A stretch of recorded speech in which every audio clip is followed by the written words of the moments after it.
기존 방송에서 제공하는 투자 정보는 투자 판단에 대한 조언입니다. 방송에서 제공하는 주식의 가치, 가격 상승 및 가격 하락에 대해서는 방송사에서 보장하지 않습니다. 네, 시청자 여러분 안녕하십니까? 마감인박 60분의 승부 출발합니다. 한수정입니다. 오늘 시장 같은 경우에는 기관들의 매수 속에 그다지 나쁘지 않은 흐름을 이어가고 있습니다. 양시장 상승 흐름 나타나고 있는데요.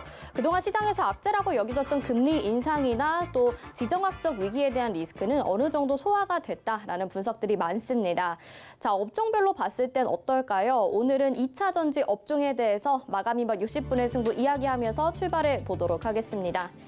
자, 2차 전지 섹터는 작년 연말부터 미국의 시장 금리 상승과 성장주 할인율 상승에 따른 주가 하락을 기록을 했는데요. 니켈을 중심으로 각종 원자재 가격 상승에 따른 이익 훼손 우려도 있는 상황이었죠. 이제는 우크라이나 전쟁과 중국 코로나19 확산으로 전기차 수요 부진까지 더해진 상황이었는데, 하지만 최근에 2차 전지 업종들에게 들이온 리스크가 정점을 지났다라고 SK증권의 리포트는 분석을 하고 있습니다. 세 가지 근거를 들어서 설명을 하고 있는데요. 먼저 첫 번째부터 살펴보시죠. 원자재 가격 상승이 주춤해지고 있다라는 건데요. 지금 니켈 가격 최고점을 찍은 후에 다소 하락한 모습을 보여주고 있습니다.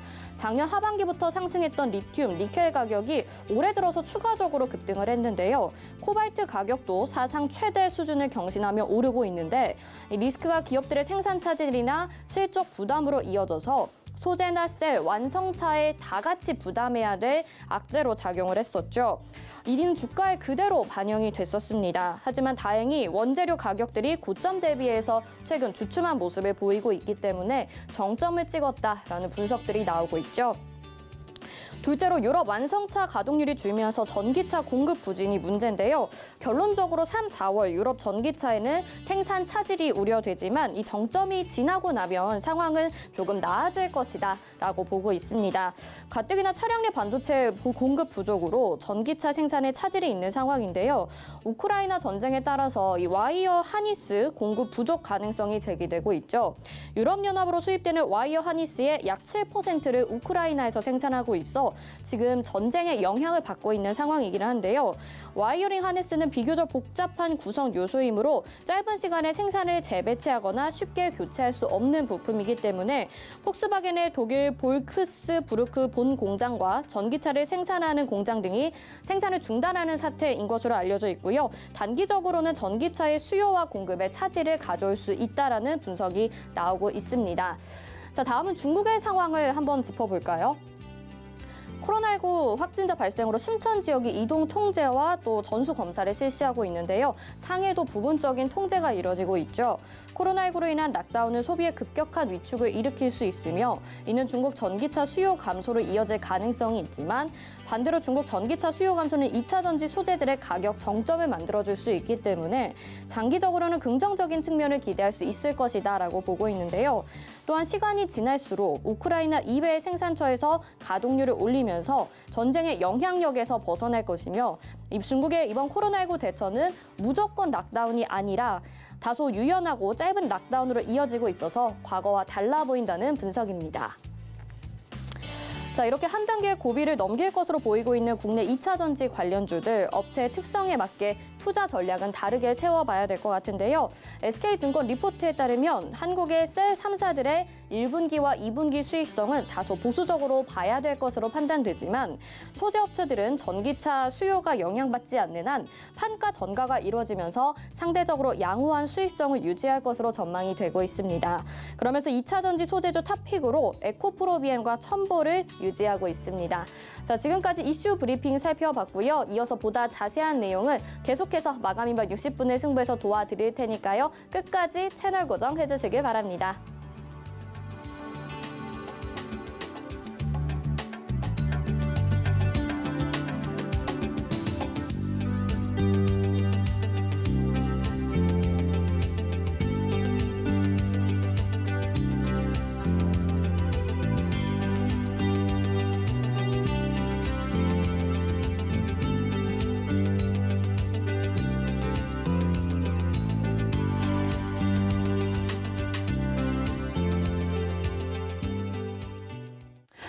네, 이어서 이슈 플러스로 2차 전지 업종에 관해서 좀 더 심층적으로 이야기 나눠보도록 하겠습니다. 국내 최정상 애널리스트들과 함께 할 텐데요. 카카오페이증권의 윤정식 부장과 함께 하도록 하겠습니다. 부장님 안녕하십니까?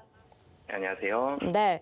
최근에 2차 전지 관련주가 다시 반등이 나오는 모습을 보여줬었죠. 일부 불확실성이 해소가 되면서 2차 전지 악재들이 일부 완화가 되는 모습을 보여주면서 정점을 지났다라는 분석들도 나오고 있는데 최근 2차 전지 주요 기업들 주가 흐름 어떤지부터 살펴볼게요. 네, 국내 2차 전지 주요 기업들을 살펴보면 대기업들은 LG에너지솔루션, 그리고 삼성 SDI, 그리고 SK온, 이 사실 세 회사가 있죠. 근데 이 세 회사 중에 SK온은 지금 비상장이기 때문에 LG에너지솔루션과 삼성 SDI 이 두 종목을 보면 우선 섹터가 전기전자로 들어가 있었습니다. LG에너지솔루션이 분사하기 전 LG화학에 있을 때는 화학 섹터였는데요. 섹터가 전기전자로 옮겨졌는데 이 증시가 2,600대로 내려오면서 가장 수급이 좀 좋지 않았던 대표적인 섹터가 전기전자였죠. 이런 부분들도 수급적으로 악영향을 좀 받았고요. 그리고 미국 시장에서 테슬라라든지 리비안이라든지 이런 전기자동차, 전기차 업체들이 기술주에 대표적으로 속해 있었는데 이 기술주가 조정이 심했습니다. 이런 부분들이 복합적으로 작용을 하면서 이 국내 증시에서도 LG에너지솔루션 그리고 삼성 SDI 모두 다 좀 조정을 받는 그런 흐름들을 보여줬고요. 이 좀 전에 제가 미국 시장 조정받으면서 국내 시장 영향받았다라고 말씀을 드렸는데 미국 시장이 조정받았기 때문에 국내에서 외국인의 수급이 무엇보다도 좋지가 않았습니다. 최근에 LG에너지솔루션 같은 경우는 코스피 200에 편입됐음에도 불구하고 이 코스피 200 지수 편입된 날부터 외국인의 공매도를 며칠 동안 강하게 좀 받았었죠. 근데 다행히 최근 들어서는 좀 좋은 모습이 다시 나타났습니다. 기관의 수급이 개선세를 보여주면서 외국인의 수급은 악화된 부분이 있었지만 기관의 수급이 개선되는 모습들 보여줬고요. 그리고 LG에너지솔루션이 반등했죠. 한 35만 원 정도 이 3월 15일에 기록을 한 이후에 조금씩 점진적으로 반등하는 모습이 나오고 있습니다. 그러면서 다른 2차 전지 이 대형주 삼성 SDI도 그렇고요. 장비업체나 소재업종들도 대체적으로 좀 반등하는 모습들이 같이 좀 나오고 있는 그런 모습이다라고 보시면 되겠습니다. 네, 국내 대표 2차 전지 업종들의 주가 흐름 살펴봤는데요. 최근에는 니켈 공급 부족 현상이 나타나고 있고 여기에 또 비정상적인 가격 상승이 나타났습니다. CNBC에 따르면 최근에 니켈 부족 현상이 이 채굴 사업의 씨가 말랐다면서 만성적 니켈 부족 사태를 우려하고 있기도 한데요. 가격과 공급 규모, 2차 전지는 어느 정도 수준이라고 봐야 되나요? 네, 우선 원자재 값이 많이 올랐습니다. 이 뉴스에는 제일 많이 나온 게 원유 가격이 많이 올랐고, 그 다음에 천연가스 가격 올랐고, 이 부분이 제일 많이 나왔지만, 원자재 가격도 굉장히 많이 급등을 했고요. 철강석 가격도 포스코가 얼마 전에 단가를 인상한다 이런 뉴스까지 나오면서 대부분의 원자재 가격이 다 올랐는데, 지금 2차 전지도 안 그래도 원자재가 좀 부족한 상황이었는데, 니켈 부족한 이런 상황도 있었지만 러시아 우크라이나 지정학적 리스크까지도 좀 같이 부각이 되는 모습입니다. 니켈 같은 경우는 약 3배 가까이 오르는 모습이 보여졌고 리튬이 더 많이 올랐죠. 리튬이 한 6배 가까이 상승하는 거의 급등의 모습을 보여줬습니다. 생산량이 부족한 상황에서 원자재 공급난까지 겪는 이런 모습들이 나왔었고요.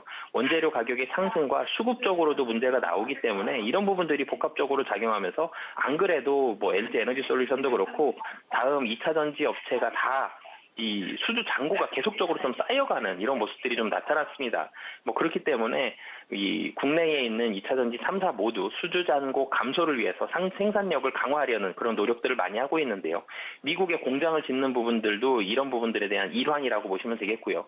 국내에서 같이 협업하고 있는 벤더들, 1차 벤더들, 소재업체와 장비업체들과 같이 미국 공장 증설이라든지 재료 수급, 원재료 수급이라든지 이런 부분들을 같이 노력을 하고 있습니다.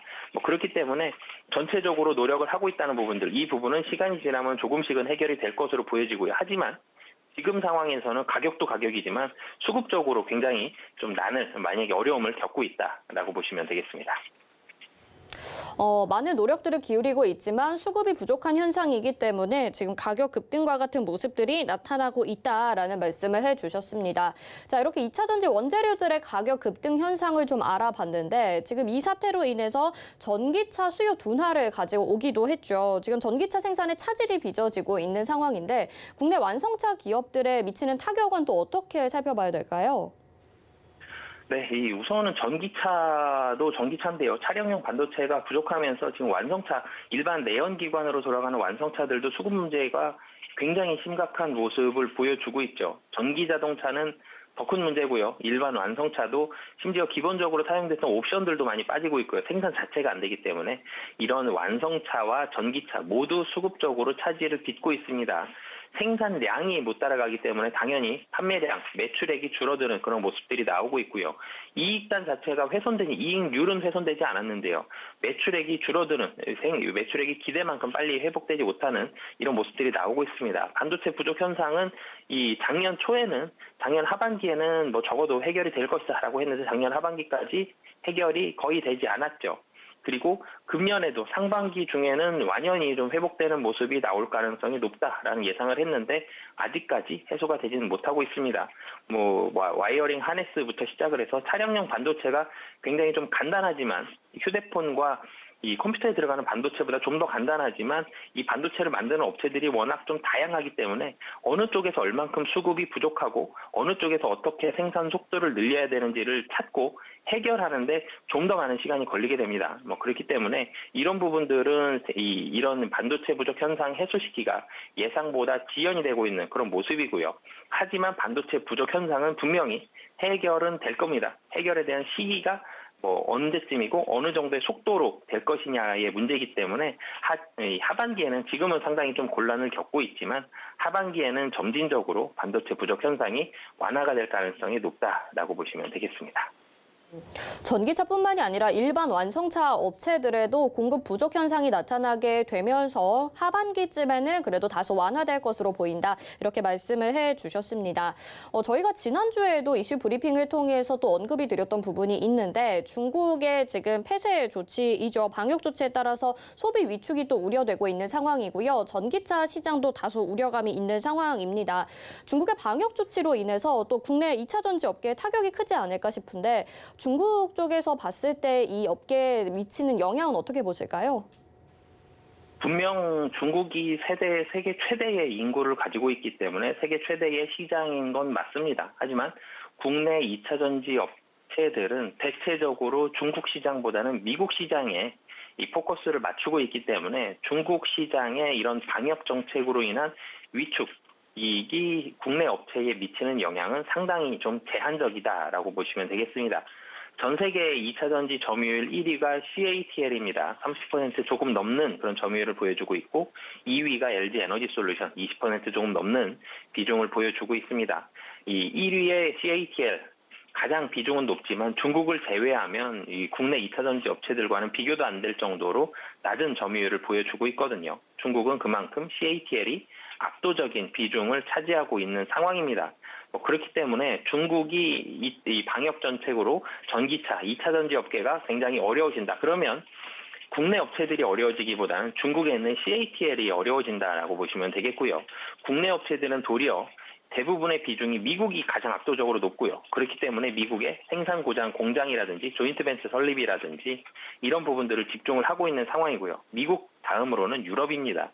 그렇기 때문에 미국과 유럽의 이런 전기차에 대한 수요 이런 부분이 훨씬 더 많은 이 영향을 미치고 있고요. 도리어 중국에 있는 이런 방역 정책보다는 원자재 수급이 훨씬 더 중요한 그런 상황이다라고 보시면 되겠습니다. 네, 국내 기업보다는 중국 기업 그리고 미국과 유럽까지의 기업에 영향들을 미칠 수 있다라는 말씀해 주셨고요. 최근에 뭐 완성차 업계에 대해서도 앞서서 말씀을 해주셨지만 전기차 시장의 확산 속도가 좀 빨라지고 있는 상황입니다. 2차 전지 필수적인 요소인데요. 뭐 환경적인 부분이나 재생산 폐기물에 있어서 다소 지금 장점이 있는 것으로 알려지고 있는데 그러면 2차 전지 섹터와 더불어서 또 관심 있게 볼 만한 섹터가 있다면 어떤 게 있을까요?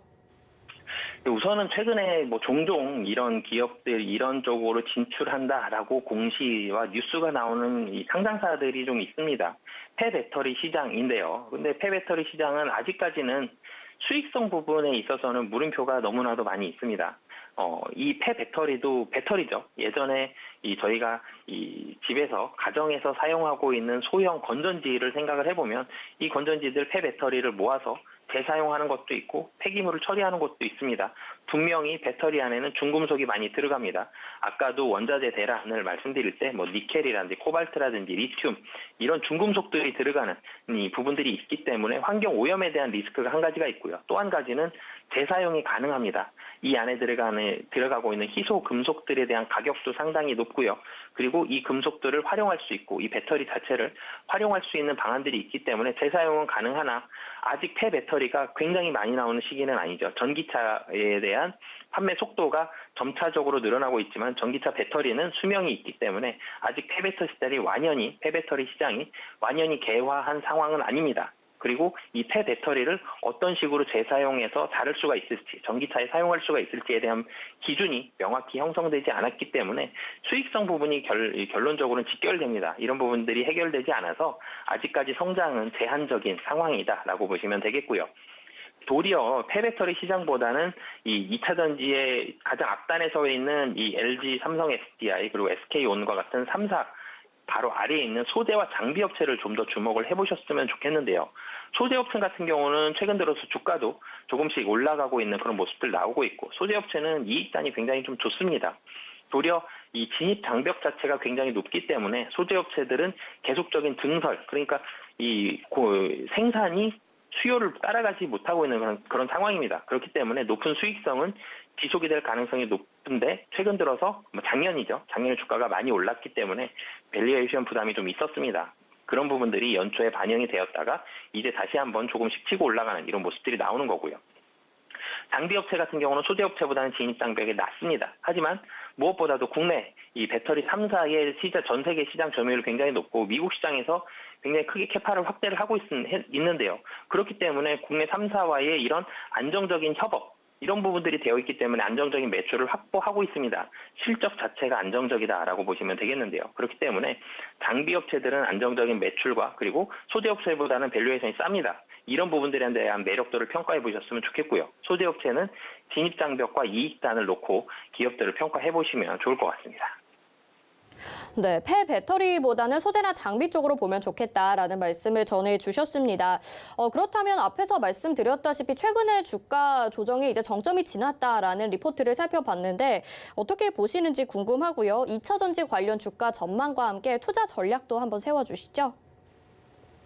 네, 2차 전지 관련한 기업들은 이제는 더 이상 조정받을 가능성은 상당히 좀 낮다라고 결론부터 좀 말씀을 드리겠고요. 2023년도를 바라본다라면 조금 꿈을 꿀 수가 있죠. 주가는 이 미래에 대한 꿈이 반영이 되는 이런 부분들이 있는데 22년도 매출액은 이 매출과 실적은 생각만큼 작년의 기대만큼 잘 나올 가능성은 좀 낮아 보입니다. 왜냐하면 아직까지 배터리에 대한 생산 속도가 그만큼 따라가지는 못하고 있는 상황인데요. 하지만 23년은 폭발적인 성장이 거의 확실시 되고 있는 상황이기 때문에 주가 자체는 23년도의 실적을 기대하면서 22년도에 반영이 될 가능성이 상당히 좀 높습니다. 타픽으로는 국내 2차 전지 업체들 대장주죠. 어제 시총 2위를 다시 탈환한 LG 에너지 솔루션을 좀 말씀을 드리고 싶은데요. LG 에너지 솔루션 같은 경우는 향후 한 5년 정도 뒤에는 미국 시장에서의 점유율 50% 이상이 될 것으로 예상을 하고 있고요. 그리고 이 수주 잔고 자체는 CATL보다도 좀 더 많은 그런 굉장히 강력한 잠재력을 가지고 있는 회사다라고 보시면 되겠습니다. 우선 첫 번째로는 주요 고객사가 굉장히 좋은데요. 미국에 있는 테슬라라든지 GM이라든지 리비안, 전기차 업체들 중에서 글로벌 넘버 원인 업체들이 주로 LG 에너지 솔루션의 고객사다라고 보시면 되겠고요. 좀 전에도 말씀드렸지만 미국 시장에서의 압도적인 점유율을 가지고 있습니다. 2위와 차이가 꽤 나는 그런 상황인데요. 그렇기 때문에 가장 폭발적인 성장세를 보여주고 있는 미국 시장의 이 전기차 성장과 함께 LG 에너지 솔루션의 실적 성장, 가시화될 날이 사실 오래 남지 않은 그런 걸로 판단이 되고 있고요. 수급적으로 살펴본다라면은 기관이 지금 오늘까지 7거래일 연속 순매수를 하고 있습니다. 외국인은 계속적으로 매도세를 보여주다가 매도 금액이 최근 며칠간 굉장히 빠른 속도로 감소했고 오늘 외국인의 매수가 들어온 걸로 지금 잠정 수급이지만 확인이 되고 있거든요. 이런 부분들까지 본다라면 수급도 개선이 되고 있는 상황이고요. 주가도 상장 첫날 60만 원 가까이 갔다가 이 3월 중순에 35만 원대로 30만 원대 중반까지 하락을 했습니다. 조금씩 점진적으로 올라가고 있는 그런 상황이기 때문에 수급의 개선과 함께 추가적인 상승 상승도 충분히 좀 가능한 상황이다. 가격적인 매력도가 올라가 있는 상황이다라고 보시면 되겠습니다. 네, 2차 전지 탑픽 종목으로 LG 에너지 솔루션을 말씀을 해주셨습니다. 오늘 도움되는 말씀 잘 들었습니다. 고맙습니다. 네, 감사합니다.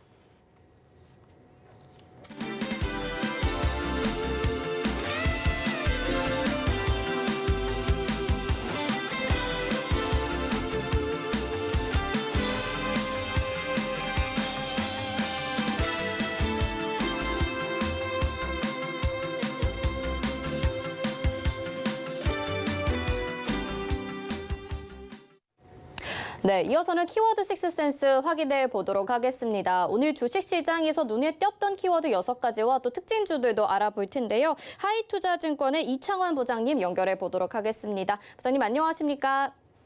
네, 안녕하세요. 네, 자 오늘 그럼 시장은 또 어떻게 보셨는지 먼저 한마디를 들어봐야 될 것 같습니다. 오늘 시장 한마디 어떻게 정리를 하실 수 있을까요?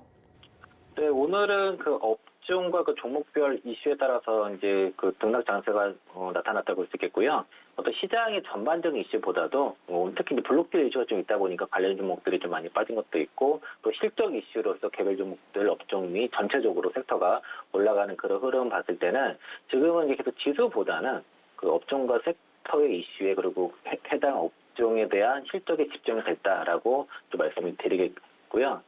일단은 지금은 종목 장세이니까 종목별로 대응하자 의견 드리겠습니다. 네, 시장에 대해서 이렇게 좀 간략하게 말씀을 해줬는데 구체적으로 좀 키포인트에 대해서 들어볼게요. 네, 일단 그 최근에 이제 연준의 금리 인상이라든가 이런 긴축 스탠스에서 우려가 좀 부각되고 있는데 일단 그 기존의 컨센서스 올해 7번 인상에 대해서도 이게 고정된 게 아니라 상황에 따라서 변화가 가능하다는 거 좀 더 매파적인 수 있다는 것을 연준 의장이 시사를 좀 했는데 일단 시장이 좋아지면은 그러니까 그 인플레이션이 우려가 좀 떨어지면은 기축 스탠스도 완화가 될 수 있는 것이고 인플레이션이 예상보다 심하면은 기축이 더 들어갈 수 있다는 예상이 되기 때문에 여기에 대해서는 변화가 가능하다는 것들이 어제 사실 좀 미리 좀 선반영된 측면이 있기 때문에 오늘 지수가 그래도 시장이 그래도 좀 견조하다고 볼 수 있겠고요. 오늘 주목할 볼만한 섹터가 PCB 쪽인데 오늘 그 대신증권에서 PCB 섹터 전체적으로 1분기 어닝 서프라이즈를 좀 전망을 해서 관련 종목들이 대덕전자라든가 심태, 코리아 서킷, 그 이스페타시스 이런 PCB 종목들이 오늘 신고가 흐름이 나타나고 있고요. LG 이노텍이랑 대덕전자 먼저 신고가를 갖고 오늘 심택이 신고가 흐름이 나타났습니다. 코리아 서킷도 강한 흐름이라서 1분기 실적에 대한 기대가 높은 PCB 기업들은 지금 가지고 있다면 가급적인 보유 관점에서 일단 의견 드리겠고요. 그리고 오늘 좀 이례적으로 블록딜 이슈가 많이 나온 게 셀트리온과 셀트리온 헬스케어가 그 타메사 쪽에서 지금 블록들 물량이 오늘 나와서 한 6에서 한 7%대 급락이 나오고 그 셀트리온 제약도 한 3%대 약세가 좀 나오는 흐름이 있고요. 삼성 SDS도 지금 그 대주주 지분 그 오너 일가 지분이 이제 매각 3.9% 정도 블록들 물량이 나올 거로 예상이 되면서 급락세가 나타나고 있어서 이렇게 지금 개별 이슈 단에서 급락세가 나타나는 거 있고 실적 전망이 그 어떤 그 서프라이즈가 예상되는 섹터들은 급등세가 나타나는 것을 봤을 때는 그래서 이제 실적에 지금 우리가 좀 주목해 보자라고 좀 말씀 좀 드리겠습니다. 네, 알겠습니다. 오늘 시장의 키워드들, 키포인트들 확인을 해봤고요. 그러면 이어서 키워드 식스센스로 넘어가 봐야겠죠. 준비하신 이런 시장에 대한 내용과 오늘 시장에서 부각됐던 키워드들 어떤 것들을 확인하셨는지 6가지 키워드 화면으로 바로 만나보도록 하겠습니다. 네, 키워드 식스센스 확인해 보도록 하겠습니다. 먼저 셀트리온 그룹주들에 대한 이야기인데요. 셀트리온 오늘 블록딜이 있었죠. 새 그룹 기업들이 오늘 큰 주가 하락을 맞았다라는 소식까지 전해드리면서요. 삼성 SDS 역시 3,900원 블록딜이 있었습니다. 오너 일가의 블록딜이 주가 급락을 이어가게 됐다라는 2가지 소식들 확인해 보실 수 있고요. 오늘 엔터주들이 강세 보이고 있습니다. 오프라인 콘서트가 기대된다라는 소식으로 오늘장 내일장부터 계속해서 설명을 드리고 있죠. 그리고 말씀하셨다시피 지금 반도체 PCB 업체들의 실적이 발표가 됐습니다. 1분기 깜짝 실적들을 발표를 하면서 관련주들의 주가 급등이 이어지고 있고요. 현대백화점 그룹이 지누스를 인수한다라는 소식이죠. 아마존 매트리스로 유명한 지누스를 인수하게 되면서 관심 있는 분들의 관심이 모아지고 있고요. 또 러시아 전쟁이 지금 생화학 무기까지 고려하고 있다라는 소식이 전해지면서 위험성이 또 관련주들 관심을 받고 있는 상황입니다.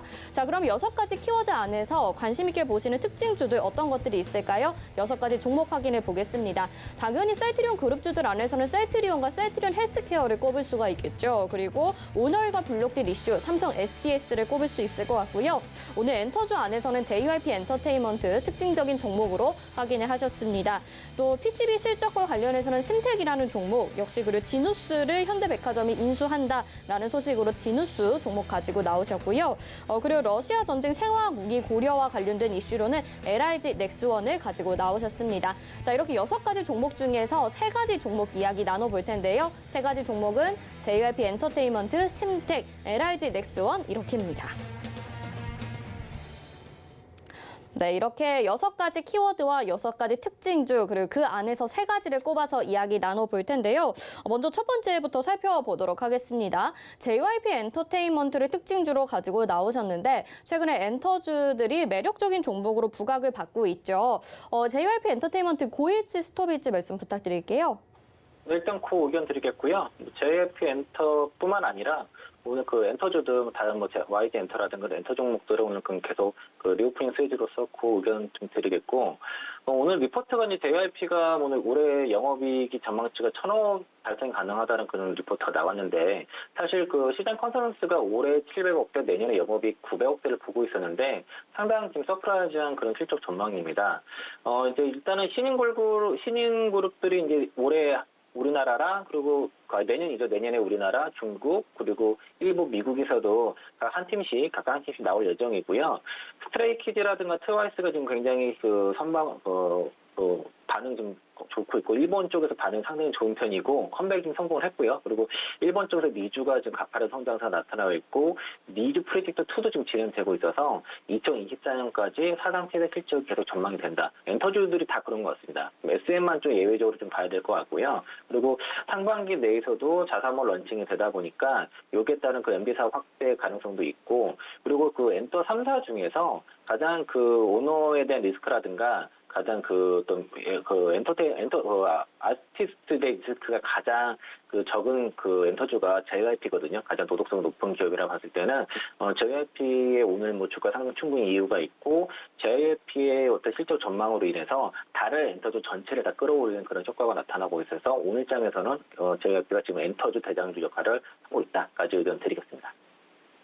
네, JYP 엔터테인먼트 고라고 말씀해 주시면서 다른 엔터주들도 관심 있게 보면 좋겠다라는 말씀해 주셨습니다. 또 2024년까지 사상 최대 실적이 전망된다라고 하시니까요. 관심 있게 보시면 좋을 것 같고, 두 번째 특징주로 넘어가 보겠습니다. 두 번째 특징주, PCB 깜짝 실적 키워드인데요. 여기에서 지금 심텍을 말씀을 해 주셨거든요. 심텍은 고일까요, 스톱일까요?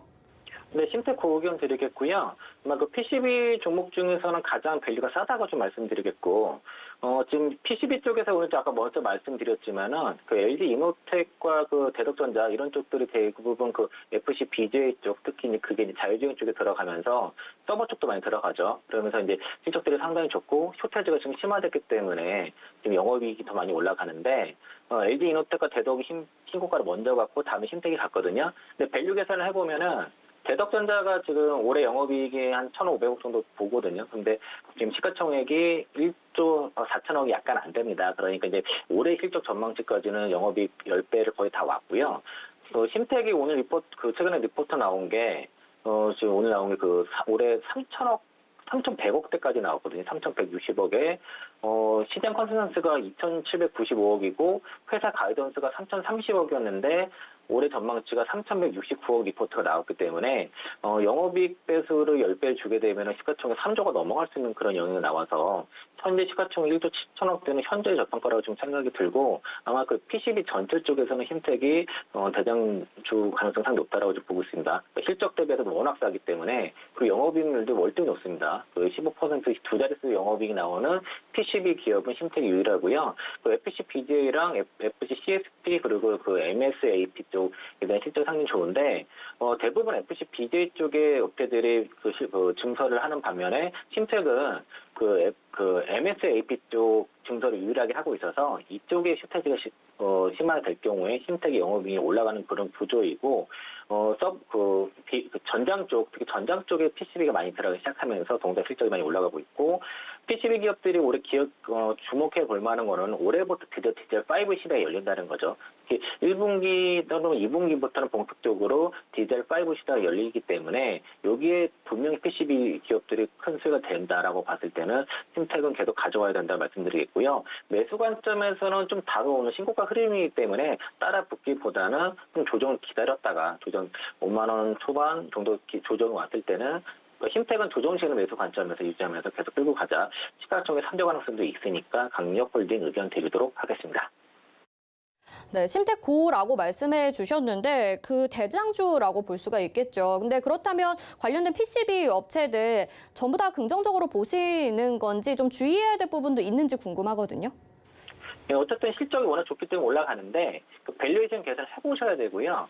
그 대덕전자라든가 코리아 서키트 그리고 그 심텍 다 마찬가지로 실적 추정치 영업이익 배수 10배 정도 주면은 타당할 것 같고 다만 이제 그 코리아 서키트 같은 경우는 우선주가 있으니까 우선주까지 같이 계산을 하셔야 되고요. 그래서 그 적정 밸류가 넘어간 구간부터는 분할 차익 관점을 대응하시더라도 그 밸류가 아직 여유가 있는 쪽에서는 계속 끌고 가자. 일단은 끌고 가는 게 맞다라고 의견 드리겠습니다. 네, 알겠습니다. 대장주로 심텍을 말씀해 주셨고 고다 이렇게 얘기해 주셨고요. 관련된 투자 전략들 참고해 보시기 바랍니다. 다음 세 번째로 러시아 전쟁 키워드 주목을 받고 있는 상황인데요. 여기서 LIG 넥스원 특징주로 가지고 나오셨죠. LIG 넥스원은 고일까요, 스톱일까요? 네, LIG X1도 일단 그 의견 드리겠고요. 이게 이제 그 러시아 우크라이나 사태 벌어지면서 방산주들이 주가가 상당히 강한 흐름입니다. 그 한국 우주가 또 신고가 흐름이 있고 LIG 넥스원도 잘 가고 있고요. 상대적으로 부진하긴 하지만 하나 에어로스페이스도 시장 대비해서 상당히 견조한 흐름인데 일단 그 러시아 우크라이나 사태로 인해서 지금 미국 같은 경우가 그 전투기도 수출을 하고 반사 이익을 많이 보고 있거든요. 그래서 유럽 쪽에 무기 증강의 가능성이 있기 때문에 관련 방산주들 종목들이 계속 흐름이 괜찮았고요. 어제 나온 이슈가 어제 오늘 나온 이슈가 푸틴이 그 생화학 무기를 고려하고 있다는 고려 징후가 있다고 미국 쪽에서 얘기가 나오면서 오늘 방산주의 주들의 강세를 더 이끌었고 확실히 그 유럽 쪽에 특히 우크라이나 사태 이후로 군비 경쟁이 심화되고 있다는 측면에서는 방산주들의 수주 증가 전망들이 가득하고요. 원래 이제 장기적으로 흔들릴 때는 방산주들이 어떤 그 시장 방어주 역할을 많이 했거든요. 아무래도 이제 수주가 어느 정도 기본적으로 확보되는 게 있다 보니까 실적 안정성이 상당히 강한 기업들이 방산주이고요.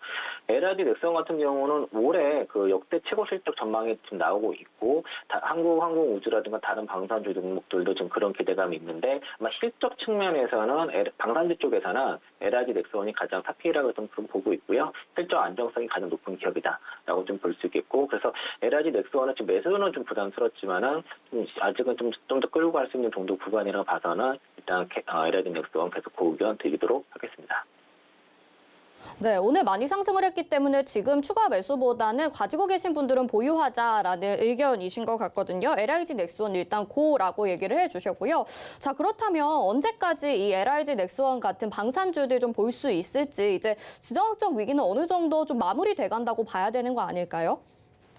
그게 좀 쉽지는 않을 것 같고요. 이게 이제 그 전쟁에 대한 전망은 하기는 쉽지는 않은데, 다만 이제 이게 그런 전쟁에 대한 우려가 우리 시장에서 어느 정도 적응을 해 나가고 있다는 거죠. 그래서 지금은 그 전쟁이 생각보다 길어졌다는 거 초반에는 금방 끝날 거라는 게 시장 컨센서스였는데 예상보다 길어진 것 때문에 또 그 전면전은 아닐 거라는 기대감이 있었는데 전면전이 일어났죠. 그래서 그런 시장의 우려가 지금 시장에 녹아났고요. 어느 정도 반영되고 우리가 이제 그 적응해 나가는 기간이기 때문에 전쟁 우려 때문에 더 이상 그게 무서워서 관련 그 어떤 피해주가 예상되는 걸 팔고 이럴 단계는 아니라는 거 생각이 들고 이미 그 전쟁에 대한 이슈들이 주가에도 상당히 관련 수혜주들도 반영이 됐다라고 그렇게 보셔야 될 것 같습니다. 그래서 일단은 지금 전쟁의 우려는 우리 시장에서 적응을 상당히 해 나가고 있고 아까도 말씀드렸듯이 연준의 어떤 긴축 스탠스는 언제든지 변할 수 있고요. 시장 변화에 따라서 더 몇탈적일 수 있거나 더 완화적일 수 있다. 이게 변화가 가능하다는 거고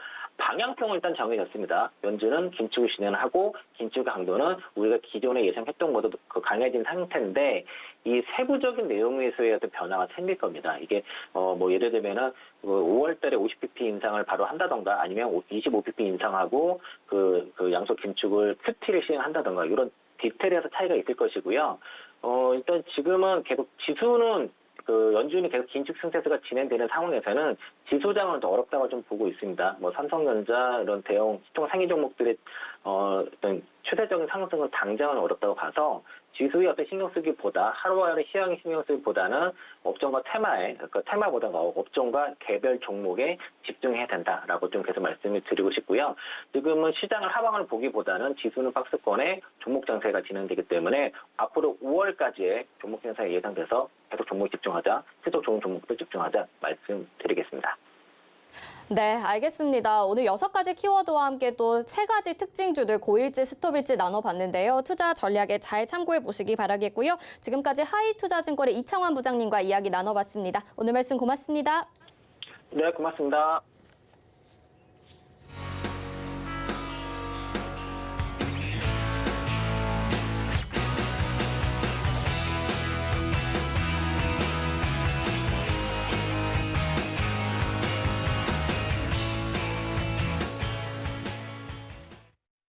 네, 이어서 장 마감까지 얼마 남지 않았으니까요. 마감 예상 체결지수 살펴보도록 하겠습니다.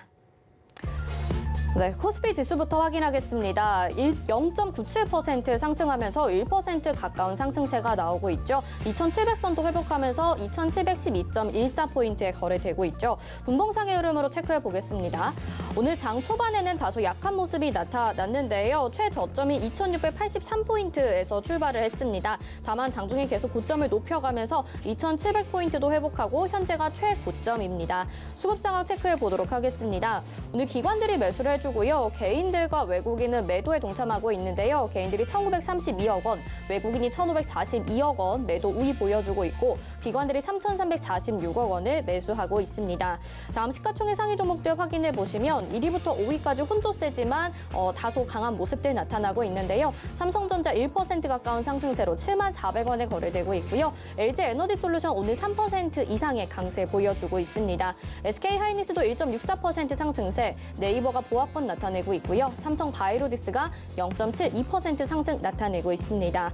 6위부터 10위 확인해 보시죠. 네, 삼성전자 우선주만 힘이 없고요. 카카오도 1% 넘는 상승, 그리고 현대차가 3.26% 강세 보여지고 있습니다. 다음 코스닥 시장으로 가보시죠. 네, 코스닥은 0.67% 강세 보이면서 924.58포인트에 거래되고 있고요. 분봉상의 흐름 체크해 보겠습니다. 오늘 역시 장 초에 부진한 모습 나타냈었고 914포인트가 저점이거든요. 오늘 하지만 장중에 계속해서 고점 높여가면서 924포인트까지 회복하고 있고 현재 고점에서 마칠 것으로 예상이 됩니다. 수급 상황 체크해 보시면 외국인이 장중에 매수로 전환이 됐습니다. 기관이 446억 원, 외국인이 146억 원 매수 우위 보여주고 있고요. 개인들은 490억 원 매도하고 있습니다. 여기까지 보겠습니다.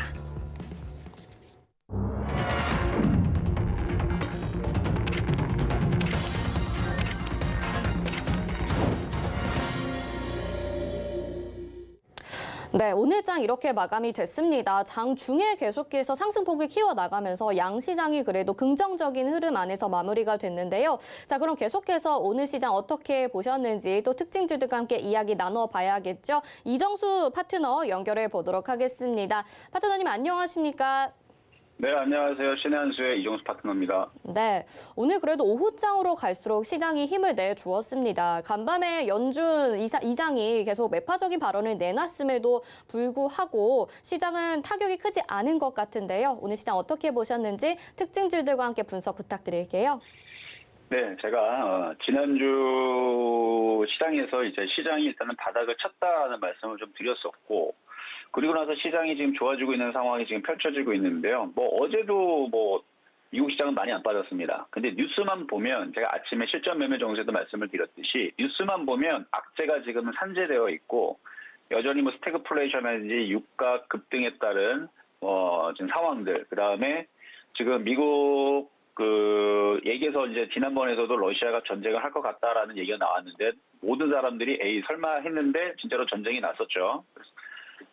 그리고 나서 이제 미국이 어제에서 또 그 생화학 무기를 쓸 것이다라고 또 발표를 했습니다. 그래서 지금 생화학 무기를 쓰게 되면은 폴란드가 또 참전을 하게 되고 그럼 나토로 이게 참전이 될 수 있는 명분이 되고 이렇게 되면 3차 대전이 벌어질 수도 있다. 이런 악재가 나왔음에도 불구하고 저는 그런 뉴스로 지금 시장은 안 빠진다. 대놓고 얘기를 하고 있는 상황이에요. 그러니까 지금은 악재가 나와도 시장이 버텨주고 올라가는 것은 이미 악재가 선반영이 돼 있는 부분들도 있지만 지금 장이 좋아서 올라가는 게 아닙니다. 워낙 많이 빠져서 올라가는 부분들인데 일단은 세력들이 종목들을 지금 조금 더 올리기 위해서 돈들이 좀 들어오고 있어요. 그래서 지금 제가 최근에서도 계속 강조를 했었던 비료, 그다음에 사료, 농업 관련주 3월 초서부터 강하게 얘기했던 부분들이 어제도 강하게 움직였지만 오늘도 또 강하게 움직였고 오늘 아침에 이제 신의 한수에서도 어제도 이제 그쪽 관련주를 좀 얘기를 하고 그랬었었는데 오늘 아침에 이제 실전 매매 정수에서 대유라는 종목을 말씀을 드렸고 그것도 오늘 수익 실현을 잘 할 수 있을 만큼 급등이 좀 나왔었죠. 그래서 지금 그쪽도 강하게 움직였는데 오늘 장 막판에서 보니까 뭐 지수도 괜찮아요. 지수 흐름도 괜찮은데 지금 진단키트 관련주들이 오늘 굉장히 강하게 올라갔습니다. 상한가가 2개가 지금 들어갔다가 지금 막판에서 지금 나노엔텍은 상한가가 풀렸는데 어쨌든 상한가가 장중에 2개가 갔고 진단키트 관련주들은 강하게 움직인 게 맞고 제가 그래서 최근에서도 의료기기, 헬스케어, 진단키트 관련주들 이쪽 관련주들 끝난 거 아니다. 움직일 거라고 계속 어제도 언급했고 방송에서 아침마다 얘기하고 거래가 실려있는 바닥주들은 반드시 한 번은 갑니다 했는데 지금 랩지노믹스는 한 70% 올라갔고요. 수익률이 아침에 실전 매매 정에서 얘기했던 대로 샀다면 70% 지금 수익이 나 있는 상황이고 나노인텍은 지금 32.4%가 올라갔네요. 이런 식으로 박스권 매매하는 데서는 지금은 최고의 장이에요. 그래서 단기 상승장이라고 그랬죠. 지금 시장을 불안해가지고 뭐 지금 뉴스만 보면 접근할 수가 없습니다. 그러니까 떠 있는 걸 공략을 안 하더라도 바닥에 있는 거 위주로 공략을 하면 지금은 되게 좋은 장이에요. 그래서 지수가 여전히 2,800까지 박스권이 아직 남아있고 이미 시장에 대해서 아침에도 자세하게 얘기해드렸는데 어제도 신한수에서 얘기했던 거를 잘 기억해보면 여기서 지수가 급등을 하면서 올라가는 것보다는 지금처럼 이렇게 천천히 올라가는 게 여러분들이 수익률 내기가 더 좋습니다. 실질적으로 그래요. 이게 만약 이틀 만에 2,800을 찍는다. 여러분들 계좌는 올라가긴 올라가요. 올라가긴 올라가는데 계좌가 한 5% 정도 올라갈까요? 저렇게 올라가면 5% 정도 올라갈 겁니다. 2,800 찍으면. 그것보다는 지금처럼 천천히 돌아가면서 움직이면 여러분들이 계좌 수익이 5%가 아니고요. 50%가 올라갈 수가 있어요. 50%는 조금 과했네요. 그러니까 종목마다 50% 움직이는데 계좌 수익은 그렇진 않아요. 왜냐하면 한 종목에 몰빵해서 들어가지 않기 때문에 계좌 수익은 한 20% 정도가 올라갈 수가 있습니다. 지금처럼 움직이면. 그러니까 이 얘기를 또 여러분들 잘못 이해를 하면 여기서 2,800 가면은 계좌 수익이 20%로 더 늘어나는구나. 이게 아니고 지금처럼 천천히 순환매가 나오면서 움직이면 너무 빨리 올라가게 되면 수익률은 5% 정도밖에 나질 않습니다. 너무 빨리 올라가면 안 좋아요. 그래서 천천히 시장은 곱씹으면서 순환매가 나오면서 움직여줘야 되는데 계속 그 정부 정책 수혜주 어제까지도 직무실 옮긴다 그래가지고 관련주들이 움직이고 뭐 그런 얘기들이 있어갖고 자연과 환경부터 몇 가지 움직였는데 지금은 좀 많이 올라가 있는 상태니까 그쪽을 좀 조심하는 게 좋을 것 같고요. 그리고 어제 이제 그 시멘트 관련주들도 이슈는 지금 막 대박으로 막 얘기가 나오고 있는데 올라갈 것 같지가 않다. 좀 조심하라 말씀드렸죠. 그래서 오늘 보면은 시멘트 관련주들은 힘을 못 씁니다. 이슈는 많이 나왔어요. 뭐 현대시멘트부터 해고 뭐 상신영해라든지 뭐 한일시멘트, 성신 성신양이라든지 뭐 유니온이라든지 뭐 종목들 올라가지 못해요. 이슈는 계속 있는데 지금 시멘트 관련주들보다는 계속 의료기기 헬스케어 쪽이 좀 좋을 것 같다라는 얘기 어제도 신혜연 말씀드렸는데 오늘 진단키트 관련주들이 움직였으니 지수는 아직도 여유가 있고 뭐 수급적으로도 그렇게 딱히 나쁠 게 없어요. 매매적으로는 제가 볼 때는 최고의 장입니다. 계속 바닥에 있는 그 제약바이오 헬스케어 이쪽 괜찮고요. 뭐 건설 일부 종목들 조정받은 애들 그쪽 애들로 좀 매매 공략 괜찮을 것 같고 뭐 그런 식으로 박스권 저점 매수 고점 매도 이 정도만 하신다 그러면 지금 장은 그냥 계속 좋습니다. 뭐 뉴스에서 안 좋은 얘기 나오더라도 그냥 눈 닫고 귀 닫으면 됩니다. 아직 우리나라 시장은 좀 더 매매적인 관점에서는 좋은 장이 이어질 것 같다 말씀을 좀 드리도록 하겠고요. 더 궁금하시면 이따가 뭐 다시 유튜브 소통 방송에서 더 얘기를 해드리면 될 것 같고 자 오늘의 테마주 2개 한번 분석해 보도록 하겠습니다. 여러분들이 궁금하실 것 같아서 제가 셀트리온을 분석을 좀 해드리려고 뽑아봤는데 오늘 특징주 자 오늘 급락이 나왔죠. 이게 지금 문제가 있어가지고 지금 급락이 나온 거는 아니에요. 싱가포르 국부펀드 테마색 테마색은 이름입니다. 회사 이름. 그래서 싱가포르 국부펀드 테마색이 그 셀트리온과 셀트리온 헬스케어를 블록딜을 이제 추진한다는 소식 때문에 지금 약세를 보여주고 있는데 2대주주예요. 국부펀드 테마색 싱가포르 국부펀드 테마색이 2대주주인데 자회사가 지금 되어 있습니다. 이게 보면 기업 분석에 보면 여기 2대주주 보면은 아이온 인베스트먼트라고 되어 있어요. 여기 보면 여기 2대주주 아이온 인베스트먼트인데 얘네들이 지금 그 셀트리온하고의 관계가 좀 오래됐습니다. 설명을 조금 간략하게 얘기하면 관계가 오래됐는데 얘네들이 투자도 하고 서로 상부상조하면서 계속 어느 정도 관계가 좀 깊어요. 근데 이번에 이제 그 할인율을 받으면서 할인율 적용한 6에서 몇 프로 받았더라? 6에서 한 7% 정도 받았나? 그랬을 거예요. 그렇게 해갖고 지금 2대 주주인 싱가포르 국부펀드가 이번에 받아간 물량은 셀트리온이 3,900억 원, 셀트리온 헬스케어가 1,700억 원 정도의 이제 블록딜을 했는데, 셀트리온 기준으로 이번에 할인율을 적용받은 게 64,250원. 이건 헬스케어네요. 6에서 9% 정도 할인율을 받아서 164,700원에서 171,100원. 그러니까 딱 지금 할인율을 받은 가격에서 지금 멈춰 있는 거거든요. 그래서 저는 그렇게 나쁘게 보질 않습니다.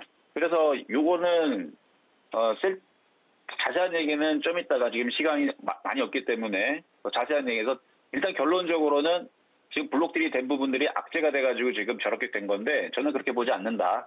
더 이상 뭐 크게 빠지기보다는 여기가 바닥이 돼서 일단 돌릴 것 같은 박스권 정도로 보고 있고요.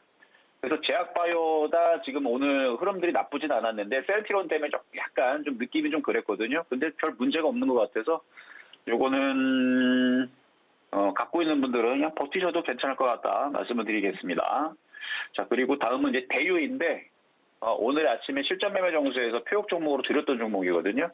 그래서 수익이 8.1%가 수익이 났습니다. 올라왔는데 이제 우크라이나 그 사태로 인해서 식량 위기 얘기로 지금 그러니까 오늘 올라갔는데 그 식량 얘기가 뭐 여러분들 잘 알고 있는 그 곡창지대 우크라이나 그 밀과 보리 뭐 옥수수 이 지금 전쟁 때문에 수출하지 못하는 상황 그것도 있는데 그래서 가격이 올라간 것도 있는데 지금 중국 쪽에서 중국이 심각한 홍수로 인해 가지고 수확량이 수십 년간의 최저 수준으로 지금 떨어질 걸로 전망이 된답니다. 그러니까 중국에서 수출을 많이 했거든요. 수출을 많이 했는데 지금 수십 년 만에 홍수 때문에 지금 중국이 오히려 수입을 많이 해야 된대요. 그래서 중국이 곡물 수입량을 늘리려고 하는 것으로 지금 얘기가 나오면서 중국이 전 세계 곡물 시장에서 물량을 흡수를 해버리게 되면 이 곡물 파동 여파는 더 클 것으로 예상이 된다. 그래가지고 지금 농업 관련주, 비료 관련주, 사료 관련주가 움직인 거로 보입니다. 그래서 뭐 아직 끝나지는 않았지만 뭐 다시 조정받으면 다시 뭐 재매수할 수 있는 기회가 있을 것 같으니까 그 정도 말씀을 좀 드리겠고요. 자, 세 번째는 실전 매매 정수에서 곡물 관련주 마찬가지 대주산업 이거 얘기했던 종목인데 오늘 시세가 좀 많이 나왔어요. 그래서 오늘 수익률이 26.3% 달성을 했는데 장미 조금만 반등 주니까 랩지노믹스 70% 올라가고 대주산업 26% 올라가고 뭐 그냥 요즘에 추천하자마자 잘 올라가죠. 매매 정원장에서는 여전히 시장은 좋습니다. 자, 그래서 시장을 좀 정리해 보면 시장 점수는 오늘 85점 우, 매수 포인트도 85점 우고요.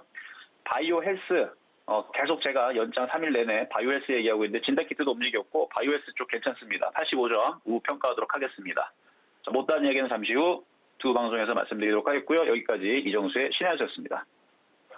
네, 오늘장 특징주들과 함께 또 시장 분석 도와주셨는데요. 못다한 이야기는 실시간 소통 방송을 통해서 더 많이 해주신다고 하니까요. 함께하고 싶으신 분들 샵 0082번으로 신의 한수 이렇게 4글자 보내주시기 바라겠습니다. 저희가 함께하실 수 있게 안내 도와드리겠습니다. 이정수 파트너님 여기서 인사드리겠습니다. 고맙습니다. 네, 감사합니다. 네, 이정수의 신의 한수 함께하셨습니다. 마감 임박 60분의 승부 저희가 준비한 소식 여기까지입니다. 본 방송에서 제공해드린 정보는 투자 판단에 대한 조언입니다. 해당 종목의 가치와 수익률 보장해드리지 않는다는 점 참고하시길 바라겠고요. 또 저희 서울경제TV와 서울경제신문은 당사의 브랜드입니다. 서울경제증권TV와는 무관하며 기타 유사 명칭에 주의하시기 바랍니다. 저희는 여기서 마치겠습니다. 시청해주신 여러분 고맙습니다.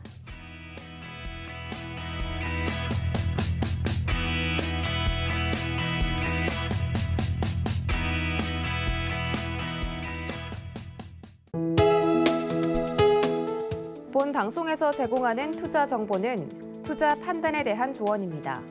방송에서 제공하는 주식의 가치, 가격 상승 및 가격 하락에 대해서는 방송사에서 보장하지 않습니다.